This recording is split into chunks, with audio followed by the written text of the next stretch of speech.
Hello everyone, myself AMRUTA P. HARIKANTRA from CSC first year, startup company BB Innovation, product present name Smart Car, product proposed name Crash Incident Notification System. Empathizing, mentioning some of the requirement and feeling about the product has said by the customers during the empathizing activity.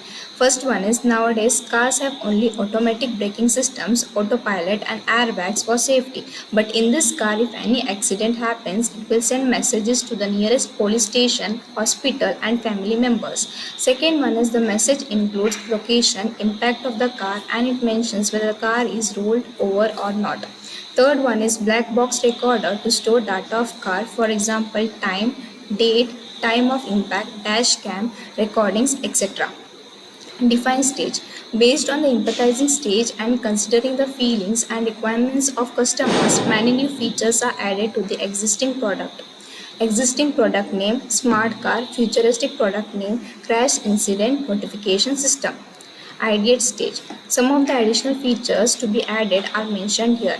First one is in smart car device we can add black box system so it can store the car data, example, impact of accident, date, time and location, etc.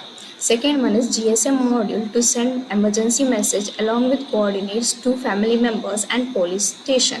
Third one is GPS module will acquire the real-time location. Fourth one is impact and gyro sensor to know the stability and condition of car. Prototype stage. In prototype stage, the real working model has to be manufactured due to time constraint. The mentor advised to draw a sketch. The sketch is given below. Testing stage. I request the viewers of this presentation video to comment your opinion to satisfy the testing stage. Thank you.